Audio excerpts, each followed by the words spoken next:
Right now, somewhere in your house, there is a photo of you as a baby. You are smiling. Someone is holding you. You have no idea who took that picture. You don't remember the room, the smell, the sound of that voice. And yet you were there. Fully there. So where did those years go? You spent your first few years of life learning more than you ever will again. You learned to recognize faces. You learned language from scratch. You learned that objects still exist even when you can't see them. That is an enormous amount of information. But somehow, almost none of it survived. Ask most adults for their earliest memory, and they'll land somewhere between age 3 and 4. Everything before that is gone. Scientists call this infantile amnesia. The term was first used by Sigmund Freud over a century ago, and even though some of his other ideas didn't hold up, this observation did. The gap is real. It's measurable, and it happens to almost everyone, in every culture, regardless of how smart they are or how good their memory becomes later. So what's actually going on in there? Here's the first surprise. Babies do form memories. Plenty of them. A researcher named Carolyn Rovee-Collier ran a series of experiments with infants as young as 2 or 3 months old. She attached a ribbon from a baby's ankle to a mobile hanging above the crib. The baby would kick.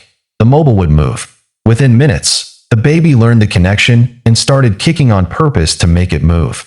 Weeks later, with no reminder in between, she'd bring the same baby back. She'd hang the same mobile, and the baby would start kicking again. Immediately, the memory was still there. It had survived. So the problem isn't that babies can't remember. The problem is something else entirely. To understand what, you need to know there isn't just one kind of memory in your brain. There's procedural memory, which is how to do things. Riding a bike, tying your shoes. That kind of memory is stored early and stays for life. Then there's semantic memory, which is facts and general knowledge. The sky is blue. Dogs bark. And then there's episodic memory. This is the one that matters here. Episodic memory is your personal timeline. It's not just knowing that something happened. It's remembering that it happened to you in a specific place at a specific moment with a sense of I was there. That third kind of memory needs a particular part of the brain to be online. It's called the hippocampus, and think of it as your brain's filing system. It doesn't store the memory itself. It tags the memory with details. Where you were, when it happened, what it felt like. Without that tag, an experience can still leave a trace, but it won't come with a "this happened to me" on this day label attached. And here's the key part. In infants, the hippocampus is still under construction. It's not fully wired until somewhere around age 4 to 7, growing gradually for years afterward.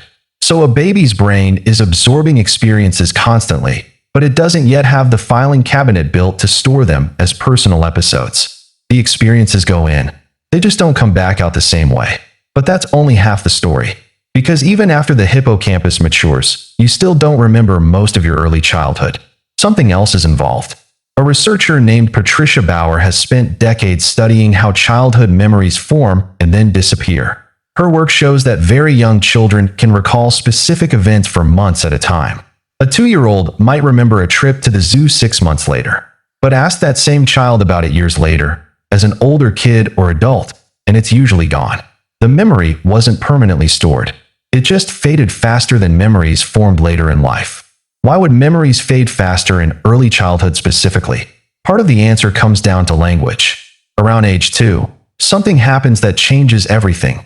Kids start narrating their lives. Researchers Robin Fivish and Catherine Nelson studied how parents and children talk about shared experiences. Things like, "Remember when we went to the beach and you found that shell?" This kind of conversation isn't just bonding. It's teaching a child how to turn a raw experience into a story. A story has structure. A beginning, a middle, an end. A story can be retold, and every time it's retold, it gets reinforced. Before a child has language, an experience is just a flood of sensations. Light, sound, touch, emotion. There's no narrative thread holding it together. And memories without a narrative thread are much harder to retrieve later, even if some trace of them technically still exists somewhere in the brain. So here's the picture forming. Your brain in infancy is recording, but the filing system isn't built yet. Once the filing system comes online, you still don't have the language tools to turn experiences into retrievable stories. And by the time both systems are working together, somewhere around age 3 or 4, your brain effectively starts a new chapter. Everything before that gets left in an earlier draft that was never properly saved. Now here's the part that should genuinely unsettle you a little. If your earliest memories are unreliable or missing entirely, how do you know which of your memories from early childhood are even real? This is where it gets strange. Some of the vivid scenes people describe from age 2 or 3 aren't actual memories at all. They're reconstructions, built later from photographs, family stories, and home videos, then experienced as if they were original memories. The brain doesn't tag these as secondhand. It files them right alongside genuine recollections, and you have no way to tell the difference from the inside. Which means some of what you think you remember about being 3 years old never actually happened to you. Not in the sense of being lived and recorded in real time.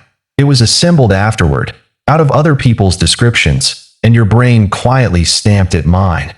Think about what that means for your sense of self.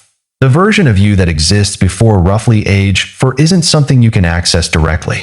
It's a person who learned to walk, learned to talk, formed attachments, had fears and joys, and none of that comes with a personal soundtrack you can replay.